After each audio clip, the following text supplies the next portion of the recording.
প্রকৃত মুমিন হয়ে যাবে। নজওয়ানেই হোক না কেন, দাড়ি পাকা মুরব্বি হোক না কেন, আজান শুনতে দেরি হবে, ফজরের টাইমে ব্যালেঙ্কেটটারে লাথি মাইরা ফালাইতে দেরি হবে না। কথা ঠিক কিনা? লাথি মাইরা ফালাইয়া দিবে। টুপি পাঞ্জাবি পরিধান করে চাদর একটা গায়ের মধ্যে পেঁচাইয়া, মুরব্বি দাড়ি পাইকা গেছে, চামড়া ঢিলা হয়ে গেছে, দাঁত গুলা নড়াচড়া করে। ওই মুরব্বি হাতের মধ্যে একটা লাঠি নিয়া, লাঠি ভর দিয়া দিয়া মসজিদের মধ্যে চলে যায়।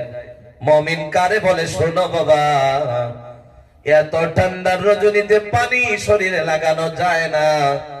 60 বছর 70 বছরের মুরব্বি মসজিদে ট্যাঙ্কির মধ্যে স্টক পানি গুলা দিয়া অজু যখন বানাই, শরীরে পানি লাগতে দেরি হয়।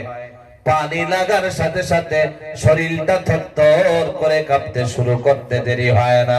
খালি শরীরটা কাঁপে না, কাঁপতে কাঁপতে দাঁতে দাঁতে বাড়ি খায়।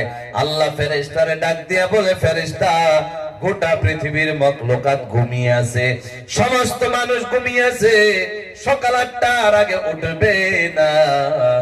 এই বান্দা কেন পাগলামি করে, কেন পাগলামি করে?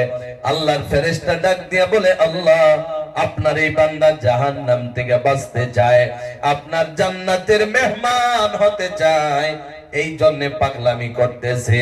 আল্লাহ ডাক দিয়া বলে, ফেরেশতারা রে, সাক্ষী রেখে দাও, এই বান্দা মরতে দেরি হবে, আমি আল্লাহর জান্নাতের চৌকাঠ দিয়া ঢুকাইতে দেরি হবে না। ওকে মুমিন বলা হয়। আর মুমিন যে মারা যাবে, সরাসরি জান্নাতে চলে যাবে। কিন্তু নবী বলে, এত কষ্ট করে আল্লাহরে রাজি করেছে, খালি জান্নাত দিলেই হয় না, আল্লাহ তার মর্যাদাও বাড়ায়া দিবে। খালি জান্নাত দিলে হয় না, আল্লাহ তার সম্মানও বাড়ায়া দিতে চায়। বলে কেমনে? ওই মুমিন বান্দা মরতে দেরি হবে, মুমিনের ডান দিক দিয়া 10, বাম দিক দিয়া 10, পায়ের দিক দিয়া 10, মাথার দিক দিয়া 10, চারদিক দিয়া যে 40টা কবর থাকবে, ওই কবর গুলো আল্লাহ নারাজ হয়ে আছে, আযাব চলতেছে।